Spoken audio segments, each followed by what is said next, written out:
Okay, all DSC aspirants HGT and SCA ఇద్దరికి. So ఇవాళ యూట్యూబ్లో మేము పెట్టే వీడియో ఏంటంటే దశాంశాలు ఉంటాయి కదా, అకరణీయ సంఖ్యల్ని దశాంశ రూపంలోకి మారిస్తే ఏ విధమైన దశాంశం వస్తుంది? అంతమగు దశాంశం వస్తుందా, పూర్ణావృత దశాంశం వస్తుందా, మిశ్రమావృత దశాంశం వస్తుందా? దీనికి సంబంధించిన థియరీ ఒక 2 or 3 క్వశ్చన్స్ని ఈరోజు మీకు ప్రజెంట్ చేస్తున్నామండి. ఓకే, ఇది ఇద్దరికి 10th క్లాస్లోది యాక్చువల్గా ఐజిటి వాళ్ళకి ఉంటుంది అండ్ ఎస్ఏ వాళ్ళకి ఉంటుంది, ఇద్దరికి ఉండేది. చాలా మంచి ఏరియా కాబట్టి జాగ్రత్త ఫాలో అవ్వండి. Right, before going to that మన వివరాలు, మన యాప్ వచ్చింది కదా, మన యాప్ వచ్చేసి ఇదండి, Lalitha Sai class room app name. Google play స్టోర్లో డౌన్లోడ్ చేసుకోవాలి. చేసుకున్న తర్వాత ఇదిగోండి హెచ్జిటి మ్యాథ్స్ కోర్స్ ఉంటుంది, దాంట్లో స్టోర్ అనే దాంట్లోకి అదే యాప్ డౌన్లోడ్ చేసి ఓపెన్ చేస్తే స్టోర్లో కోర్సు సెలెక్ట్ చేసుకోవాలి. మీకు ఏ కోర్స్ అయితే అది దాన్ని ఓపెన్ చేసుకుంటే అక్కడ పర్చేజ్ అని వస్తుంది. మీకు కావాలంటే పర్చేజ్ చేసుకుంటే సో దాన్ని పర్చేజ్ చేసుకోవచ్చు. అది కూడా హెచ్జిటిది అయితే దట్ ఈస్ 500 కోర్స్ ఫీ దానికి. రెండోది ఎస్సీఏది అయితే ఏపీ అయితే 1974 అండ్ తెలంగాణ అయితే 1700. ఎందుకంటే 2 టాపిక్స్ తెలంగాణ దాంట్లో లేవు, అందుకని ఆ 2 వేరువేరుగా ఉన్నాయి కోర్సెస్. ఏపీ కోర్స్ వేరు, తెలంగాణ కోర్సు వేరువేరుగా ఉన్నాయండి. అది సెలెక్ట్ చేసుకుని తీసుకోవచ్చు. సరే, మన కోర్సు, మన యాప్ స్పెషాలిటీ ఏంటి?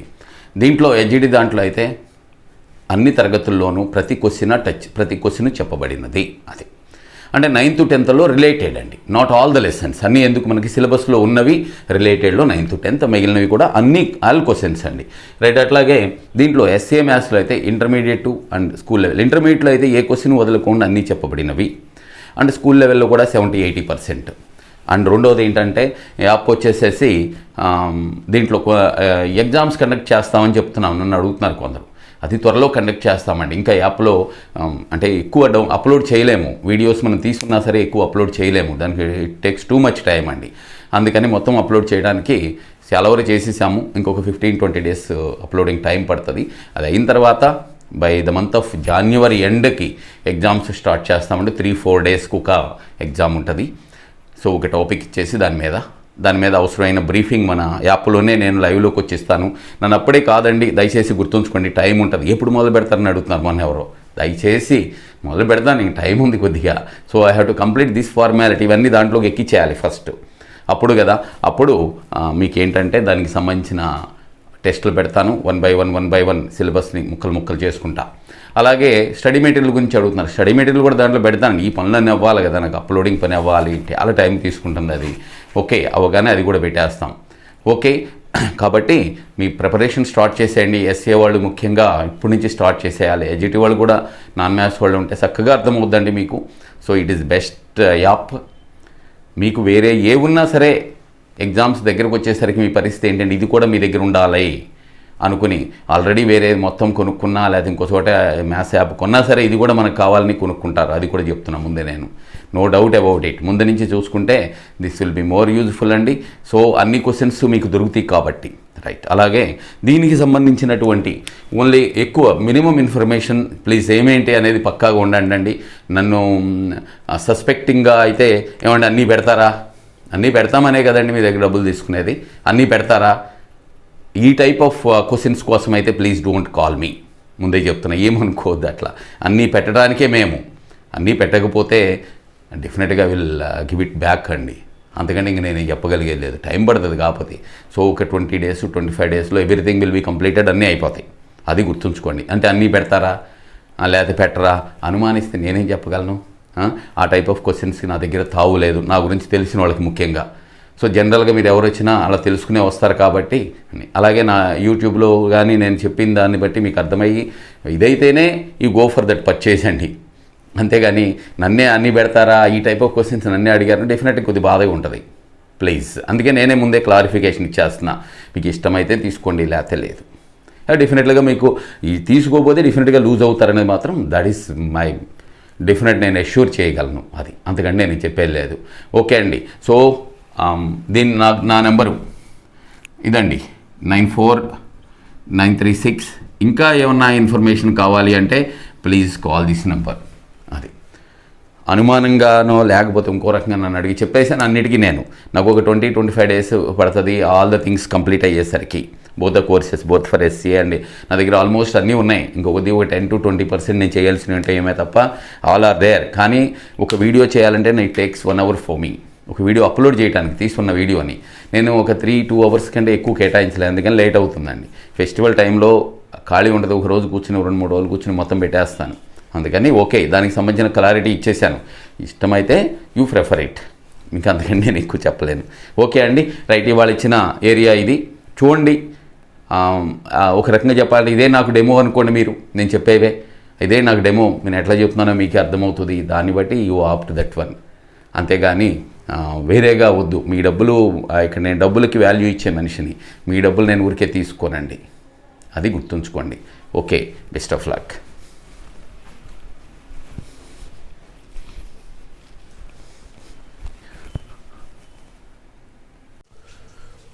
ఓకే, నెక్స్ట్ ఏంటంటే సో 10th క్లాస్ దాంట్లో 3దండి 1.3, ఇది కొద్దిగా మంచి ఇంపార్టెంట్ ఏరియా. సో అకరణీయ సంఖ్యలు, వాటి యొక్క దశాంశ రూపాలు. అకరణీయ సంఖ్యలు అంటే ఫర్ ఎగ్జాంపుల్ p/q రూపంలో ఉన్నాయి కదా, అంటే ఒక అకరణీయ సంఖ్యని మనం దశాంశంగా మార్చితే ఏ విధమైనది వస్తుంది? అంతమయ్యేది వస్తుందా, పూర్ణ ఆవృతం వస్తుందా, మిశ్రమ ఆవృతం వస్తుందా అనేది చెప్పటం.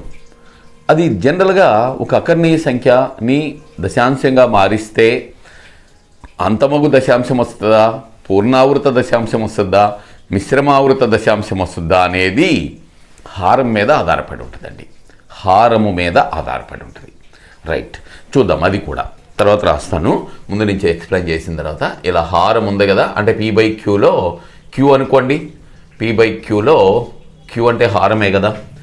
ఈ q ఈ రూపములో ఉంటే అంటే ఎంత? 2m 5n రూపంలో ఉందనుకోండి. 2m పై ఈ 2-5లో ఏంటంటే ప్రధాన సంఖ్యలు అనుకోండి. 2m అండ్ 5n రూపంలో ఉంటే అప్పుడు అంతమగు దశాంశం వస్తుందండి.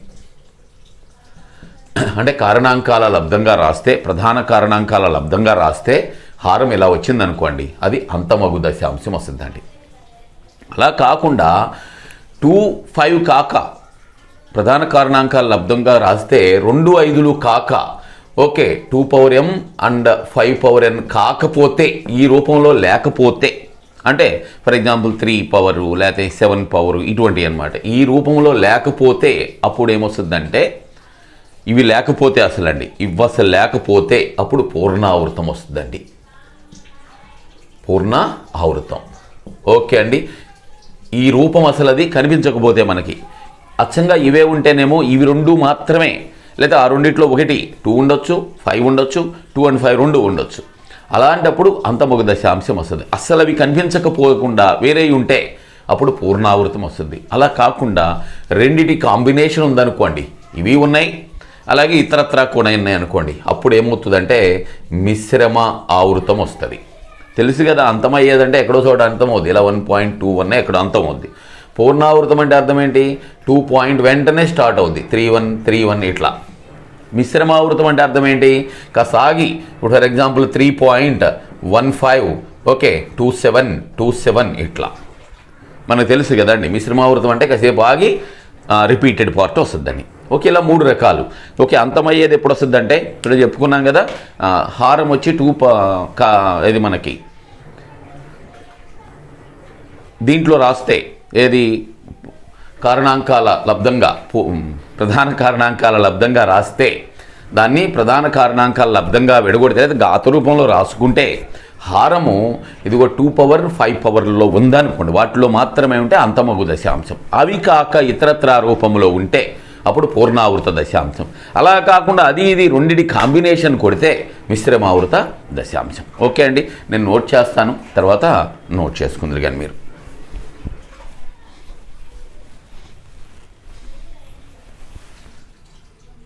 ఓకే అండి, అక్కడ నేను రాశాను, చక్కగా చూసుకోండి. అకరణీయ సంఖ్య యొక్క దశాంశ రూపం దేని మీద ఆధారపడి ఉంటుంది అంటే దాని హారం మీద ఆధారపడి ఉంటుంది. హారము ప్రధాన కారణాంకాల లబ్ధంగా రాసుకుంటే సో కింద అది 2m × 5n రూపంలో కానీ ఉందనుకోండి, అంతమగు దశాంశం వస్తుంది. అలా కాకుండా ఇతర ప్రధాన కారణాంకాలు, ఏది 2, 5 కాకుండా ఇతర ప్రధాన కారణాంకాలు ఉన్నారనుకోండి, పూర్ణావృత దశాంశం వస్తుంది. అలా కాకుండా ఈ రెండింటి కాంబినేషన్ ఇవి అవి 2 ఉన్నాయనుకోండి, ఫస్ట్ బ్యాచ్ రెండో బ్యాచ్ 2 ఉన్నాయనుకోండి, అప్పుడు ఏంటంటే మిశ్రమ ఆవృత దశాంశము. అది దీన్ని ఇంకో రకంగా మనం ఎట్లా చెప్పుకోవచ్చు అంటే, ఒకసారి చూడండి. హారము మనం క్వశ్చన్ చేసేటప్పుడు ఇదంతా చూసుకోం కదా, 2 5లచే మాత్రమే భాగింపబడిన 2 5లచే మాత్రమే భాగింపబడిన, సో అది పూర్ణ ఆవృతము, సారీ అంతమగు దశాంశం. వెరీ సారీ అండి, అది అంతమగు దశాంశం. రైట్. రెండోది, హారము 2 5లు కాకుండా ఇతర ప్రధాన సంఖ్యలచే భాగించబడిన. రెండోది ఏంటంటే హారము 2 5లు కాక, ఓకే అండి, ఇతర ప్రధాన సంఖ్యలచే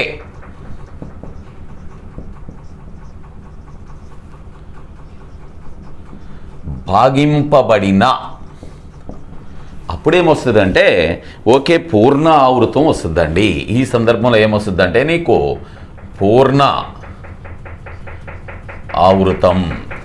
సో ఓకే, ఇక ఆ తర్వాత ఈ రెండింటి కాంబినేషన్ వచ్చిందనుకోండి, పై రెండింటి కాంబినేషన్ అంటే ఇవి ఉంటాయి, ఇది పై రెండింటి కాంబినేషన్ వచ్చిందనుకోండి, పై రెండింటి కాంబో మనం లెక్క చేసేటప్పుడు ఇది ఫాలో అవుతామండి. అప్పుడు ఏంటంటే ఇది మిశ్రమ ఆవృతం వస్తుంది. అలాంటి సందర్భంలో మిశ్రమ ఆవృతం. ఓకే, ఇది జనరల్ డిస్కషన్. కానీ మనం క్వశ్చన్ చేసేటప్పుడు ఇలా కాదు కదా, అన్నీ చేసుకోవడం కష్టం. దాంట్లో చూసుకుంటాం, జస్ట్ వెరిఫికేషన్తో చేసేస్తాం అనమాట. సో ఒకసారి నోట్ చేసుకుంటే దాంట్లో క్వశ్చన్స్లోకి వెళ్ళిపోదాం. ఓకే,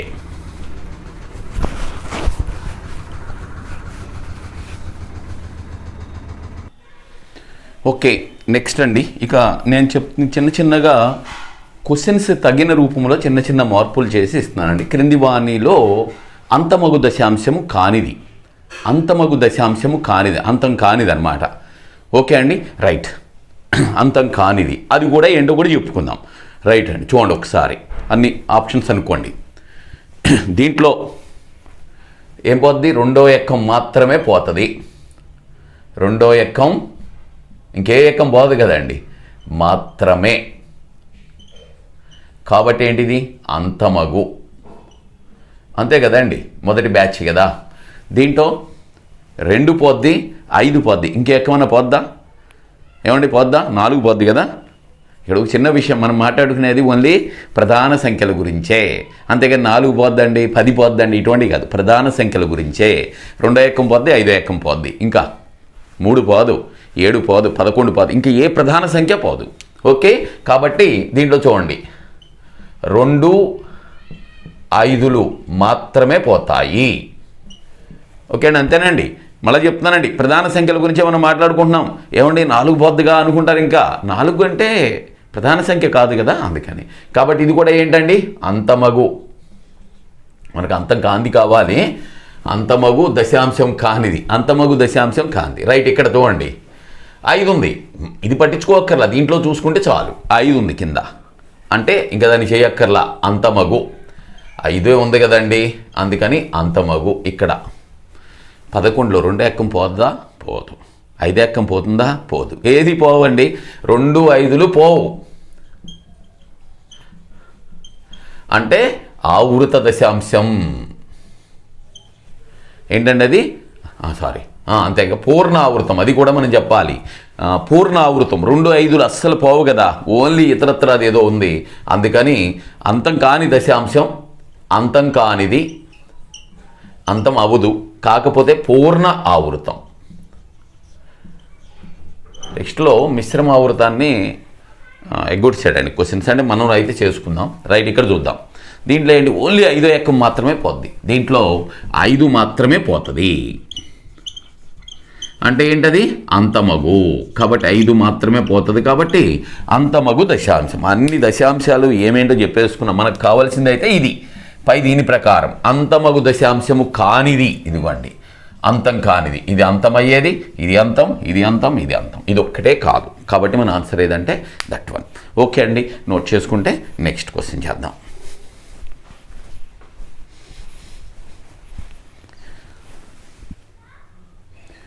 ఓకే, క్రింది వానిలో అంతమగు దశాంశం ఏది? క్వశ్చన్ని నేను చిన్నగా ముక్కలుగా చేసి ఇస్తున్నానండి. ఎందుకంటే ఇది లెట్ us టేక్ ఇట్ 2లో ఏ అనుకుందాం.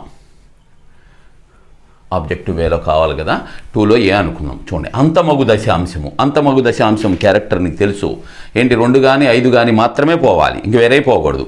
ఇది చూడండి, దీంట్లో 5వ ఎక్క మాత్రమే పోద్ది. ఇది 5/5 అండి. 31 25 అంటే 5 ఇంటూ 5 ఇంటూ మనం చెప్పుకున్నాం 5 ఇంటూ 5 ఇంటూ 5 ఇంటూ 5 5 5 25 5 125 625 31 25 5 మాత్రమే పోతుంది. కాబట్టి ఇదే మన ఆన్సర్. అంతమగు దశాంశం ఏదంటే అది మాత్రమే మన ఆన్సర్. ఇది చూడండి, దీంట్లో 2వ ఎక్కం పోద్ది, 3వ ఎక్కం పోద్ది. అంటే ఏది వస్తుంది? మిశ్రమ. అది ఇది ఫస్ట్ బ్యాచ్ సెకండ్ బ్యాచ్ 2 ఉన్నాయి కదా, మిశ్రమ ఆవృతం వస్తుంది. ఇక్కడ చూడండి, దీంట్లో 5 పోద్ది. 5 ఎన్నిసార్లు పోద్ది? 91 సార్లు. అంటే 7 పోద్ది, 13 పోద్ది. అంతే కదండి.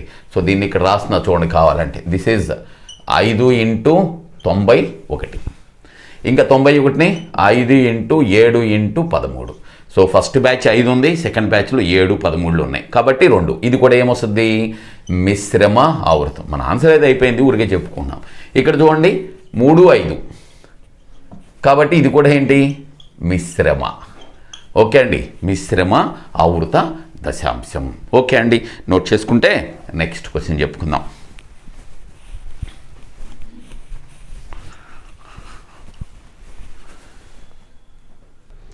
ఓకే, నెక్స్ట్ క్వశ్చన్ అండి. క్రింది వానిలో పూర్ణ ఆవృత దశాంశం. పూర్ణ ఆవృత దశాంశం అండి, జాగ్రత్తగా చూసుకోండి. చిన్న చేంజెస్తో ఇచ్చాను. ఇక్కడ చూడండి, మొదటిది 2 5 మాత్రమే పోతాయి దీంట్లో. ఇంకేమైనా ఎక్కం పోతాయా? మనం అరిసి గీపెట్టిన పోవు, ఇంకో హే ఎక్కం. 2 5లు మాత్రమే పోతాయి. అంటే ఏమవుతుంది? ఇది అంతమగు దశాంశం. అంతమగు దశాంశం. రైట్, దీనికి రండి. 2 కనబడుతుంది, 2 5 పోతాయి. 2 కనబడుతుంది, అలాగే 3 7 కూడా పోతాయి. అవి అన్నీ రైట్లా చాలు కదా. దీంట్లో 2 ఏకం పోతుంది, మనం చూడగానే అర్థమవుతుంది 3 ఏకం పోతుంది. అంటే 2 బ్యాచెస్ వచ్చినాయి, first batch and second batch. అంటే ఏమవుతుంది? ఇది మిశ్రమ ఆవృత. ఏమవుతుందండి? మిశ్రమ ఆవృత దశాంశం. రైట్, ఇక్కడికి వద్దాం. ఇది 343 అంటే మనకు తెలియాలండి 7 క్యూబ్. అంటే 7 మాత్రమే పోతుంది, ఇంకేది పోవండి. అంటే 2వ బ్యాచ్లోది 7 అంటే 7 మాత్రమే పోతుంది. అంటే 2 5లు పోవు, 7 ఒక్కటే పోతుంది. కాబట్టి ఇది ఏమవుతుందంటే పూర్ణ ఆవృతం. ఏంటంటే అది పూర్ణ ఆవృతం. మనకు కావాల్సిన ఆన్సర్ కూడా ఇదే. ఇక్కడ రండి చూడండి, ఈ 2 5లు మాత్రమే పోతున్నాయి. క్లియర్గా అర్థమైపోతుంది కదా, 2 5లు మాత్రమే, ఇంక వేరే ఏం పోవు, 2 5లు మాత్రమే. అంటే ఇదేమవుతుంది? 2 5లు మాత్రమే. కాబట్టి ఇది అంతమగు దశాంశం. ఓకే అండి, నోట్ చేసుకుంటే నెక్స్ట్ చెప్పుకుందాం.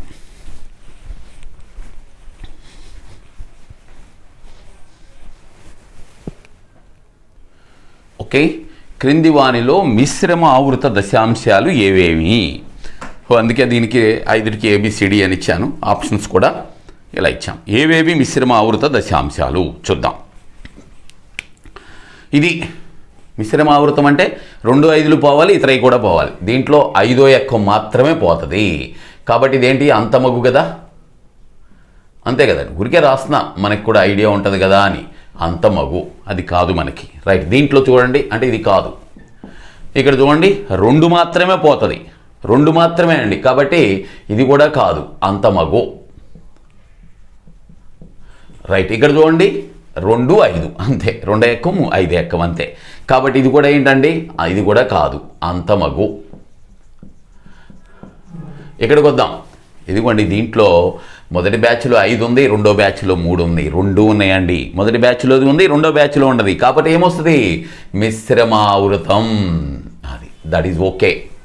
అండ్ ఇక్కడ కూడా చూడండి, దీంట్లో ఏమేమి పోతుంది, 2 ఎక్కం పోద్ది, 5 ఎక్కం. మొదటి బ్యాచ్లో 2 5 పోతుంది, రెండో బ్యాచ్లో 11 పోద్ది. చూసుకోండి, దీంట్లో దీనికి 2 5 11, అంతేగా 2 5 10, 10 11 110. సో ఇదేమో ఫస్ట్ బ్యాచ్, ఇదేమో సెకండ్ బ్యాచ్, 2 ఉన్నాయి కాబట్టి ఏమొస్తుంది, ఇది కూడా మిశ్రమ ఆవృతం వస్తుంది, మిశ్రమ ఆవృతం వస్తుంది. కాబట్టి మీ ఆన్సర్ ఎత్తుక్కోండి, అక్కడ చూసుకోండి, దట్ ఈస్ ఇదండి, డి అండ్ ఈ, ఈ 2 కరెక్ట్. కాబట్టి your answer is D and E. Okay, note చేసుకుంటే నెక్స్ట్.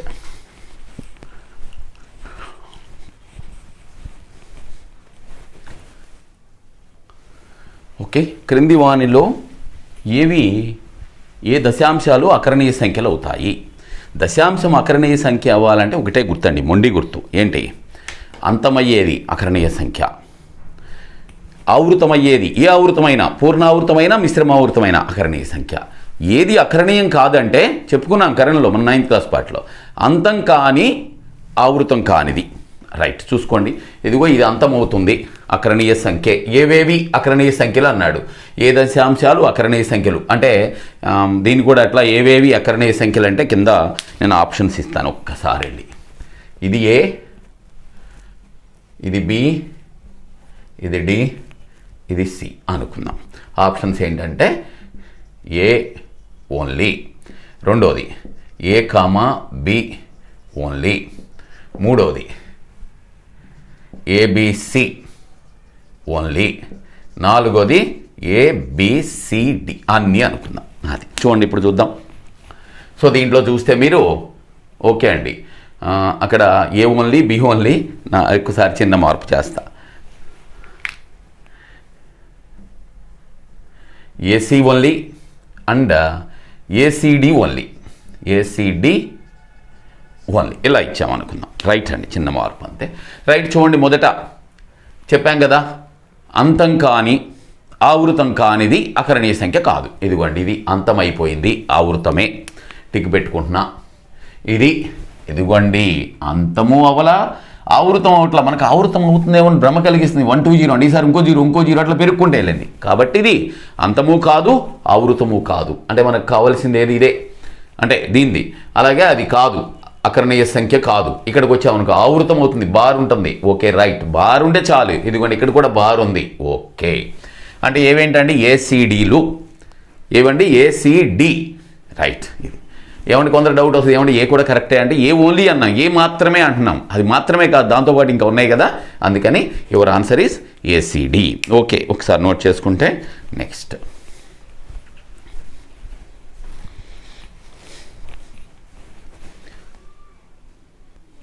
ఓకే అండి, మంచి క్వశ్చన్ అండి. ఇది టెక్స్ట్లోది కాదు, ఆయన ఇచ్చేసాను ఇక్కడ, అందుకే 5వ నెంబర్ వేసి. క్రింది అకరణీయ సంఖ్యలు ఎన్ని అంకెల తర్వాత అంతమవుతుంది? పాయింట్ తర్వాత అంకెలు వస్తాయి కదా, పాయింట్ తర్వాత ఎన్ని అంకెలు ఉంటాయి? అంతమగు దశాంశాలు ఇవన్నీ, అంతమగు దశాంశాలు పాయింట్ తర్వాత ఎన్ని అంకెలు ఉంటాయి అని అడిగాడు. పాయింట్ తర్వాత ఎన్ని అంకెలు ఉంటాయి అంటే ఎట్లా తెలుసుకుంటాం? వెరీ సింపుల్ అండి, హారం బట్టే. ఇది కూడా హారము బట్టే. హారము 20లో 20ని మనం దీంట్లో 2 5లో రాసామనుకోండి. చూడండి, 20ని ఎలా 20 అంటే, సో ఇదే రాసుకుందాం ఘాతరూపం. 2 ఎన్నిసార్లు? 10 సార్లు. 2 ఎన్నిసార్లు అండి? 5 సార్లు. అంటే ఇదిగో 20 అంటే ఎంత? 2 స్క్వేర్ ఇంటూ 5 పవర్ 1. తర్వాత చేద్దాం, ముందు అదన్నిటికీ రాసేసుకుని తర్వాత క్వశ్చన్ చెప్తా, సింపుల్ వన్. రైట్, దీనికి వద్దాం. 27/250. చూడండి, దిస్ ఈజ్ 250 కదా. దీంట్లో ముందు 5వ ఎక్కం ఎన్నిసార్లు? 5 5లు 50. మళ్ళీ 5వ ఎక్కం ఎన్నిసార్లు? 10. మళ్ళీ 5వ ఎక్కం ఎన్నిసార్లు? 2. సో దీన్ని ఎట్లా? 2 1 5 cube, that is 2 power 1 into 5 cube. Right అండి. ఆ తర్వాత ఇది చేద్దాం. 16 అంటే ఇంక చెప్పేదేముంది? 2 పవర్ 4 కదా. 16 అంటే ఎంత అండి? 2 పవర్ 4 కదా. రైట్. ఆ తర్వాత ఇది కూడా చేద్దాం. దాని పేరేంటి? 160. ఇక్కడ చేస్తున్నా చూడండి. 160లో 5 3 5లు 15 32.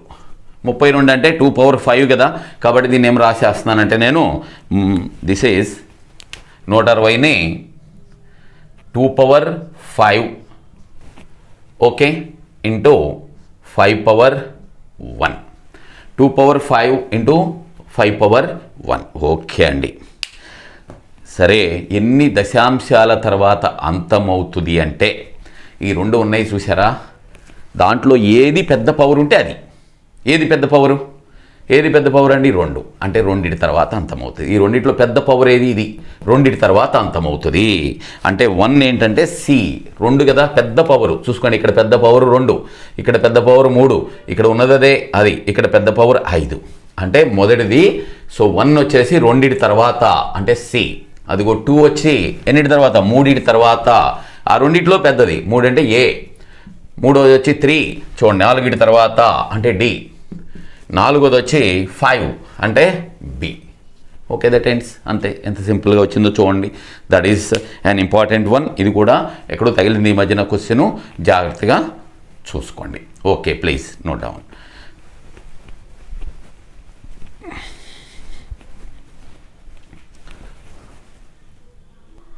ఓకే, తర్వాత అంటే 1.4లో ఇంక పెద్ద క్వశ్చన్స్ ఏమి లేవండి, అందుకని ఒకటి చెప్పుకుందాం చాలు. √2 అనేది కరణీయ సంఖ్య అనేది నిరూపించడం ఎట్లా? √2 అనేది కరణీయ సంఖ్యను ఎలా నిరూపిస్తామంటే మనం పరోక్ష పద్ధతి ద్వారా నిరూపిస్తామండి. ప్రత్యక్ష పద్ధతి కాదు, పరోక్ష పద్ధతి, ఇండైరెక్ట్ వే. ఎలా పరోక్ష పద్ధతి అది ఒకటి చెప్తాను, ఎలాగో చూడండి. ఏం చేస్తామంటే అంటే ఏంటి, మనం కరణీయ సంఖ్య అంటే p/q రూపంలో రాయలేం కదా, రాయగలము అని తీసుకుందాం వ్యతిరేకంగా. అంటే మనం ఏం చేద్దామంటే √2 ఈజ్ ఈక్వల్ టు a/b అనుకుందాం. మనం ఏం చేద్దామంటే అంటే దానికి వ్యతిరేకంగా అనుకున్నాం కదా, అందుకని పరోక్ష పద్ధతి. అయితే a/b అనేది ఇక ఆ భిన్నం యొక్క కనిష్ట రూపం అండి. కనిష్ట రూపం అంటే తెలుసు కదా, మరే ఎక్కం పోదు దాంట్లో. కనిష్ట రూపం అంటే అర్థం ఏంటి? మరే ఎక్కం, ఏ ఎక్కము, ఏ ఇతర ఎక్కం పోదు. ఏ ఎక్కము రెండింటిలోనూ పోదు. 2 అంటే ఏబీలలో రెండింటిలోనూ పోదు. అది కనిష్ట రూపం, రైట్. ఇప్పుడు చూడండి, 2 పక్కన స్క్వేర్ చేసామనుకోండి, ఇదేమవుతుంది? a²/b² is equal to square చేస్తే ఎంత అవుద్దండి? ఇప్పుడు నీకు చూడండి, a² ఎంత? 2b². అంటే అర్థం ఏంటి? a² 2b² అంటే a² 2 పోద్దనే కదండి. a²లో 2 పోద్దని, a²లో ఏది పోద్ది? దీని అర్థం ఏంటంటే a²లో 2 పోతుంది. a²లో 2 పోతే ఏలో కూడా 2 పోవాలిగా, కాబట్టి ఏలో కూడా 2 పోతుంది. అది అంతవరకు బాగుంది. సరే, బి సంగతి కూడా చూద్దాం. ఇప్పుడు ఫర్ ఎగ్జాంపుల్ 2b² a² అన్నాం కదండి. a²లో 2 పోద్దన్నాం కదా, a²లో 2 పోద్దాం, ఏలో 2 పోద్దన్నాం కదా. అందుకని ఏం చేద్దామంటే a is equal for example ఏదో 2c అని తీసుకుందాం. 2 పోతుంది కాబట్టి అప్పుడు 2b² is equal to a² అంటే అది 2b² ఈజ్ ఈక్వల్ a² అంటే ఎంత అవుద్ది? 4c². ఓకే, ఈ 2 దీంట్లో ఎన్నిసార్లు మళ్ళా అంటే ఏమొచ్చింది? b² ఈజ్ ఈక్వల్ ఎంత అండి? 2c². దీన్ని బట్టి ఏంటి? b²లో 2 పోతుంది. b²లో పోతే మరి బీలో కూడా పోద్ది కదా, బీలో 2 పోతుంది. b²లోనూ పోయింది, బీలోనూ పోయింది, 2 ఆ రెండింటిలోనూ పోయిందండి. కాబట్టి ఇక్కడ చూడండి జాగ్రత్త. ఇప్పుడు చూడండి, ఇందాక ఏం మాట అనుకున్నాం మనం? ఏబీలు అనేవి ఏవి పోవనుకుంటాం. దీంట్లో చూడండి, ఏబీలో 2 ఏది పోవనుకున్నాం కదా. మరి ఇక్కడ దాంట్లో 2 పోతుంది, దీంట్లో 2 పోతుంది, 2 ఎక్కం పోతుంది కదా. అంటే మనం అనుకున్నది తప్పు. ఓకే, డైరెక్ట్ ఏబీలలో a/bలో పైన కింద 2 పోతుంది, అంతే కదండి. అంటే మనం ఏమనుకున్నాం? అది కనిష్ట రూపం, ఏమీ పోదు అని తీసుకున్నాం. మనం అనుకున్నది తప్పు. కావున మనం తీసుకున్నది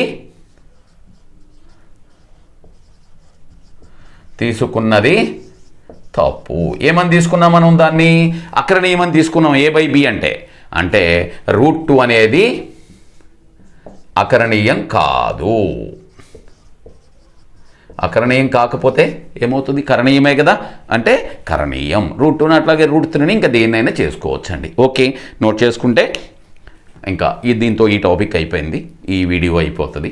ఇంకా దీంట్లో ఒక 10th క్లాస్ దాంట్లో ఓన్లీ లాగరిథమ్స్ ఉంటుందండి. నెక్స్ట్ వీడియో అది ప్రొడ్యూస్ చేసుకుందాం. ఓకే, అయితే ఒక చిన్న విషయం ఏంటి, ఇదంతా మీరు అక్కర్లా, నాన్ మ్యాథ్స్ వాళ్ళు ఏం వర్రీ అక్కర్లా. √2 అనేది కరణీయ సంఖ్య అని మనకు తెలుసు, ఆల్రెడీ చెప్పేసుకున్నాం. ఏ పద్ధతి ద్వారా నిరూపిస్తారనేది ఇంపార్టెంట్, అది గుర్తుంచుకోండి చాలు. లేకపోయినా ఏం కాదు, తెలిస్తే ఓకే, వెల్ అండ్ గుడ్ అండి. Okay, right.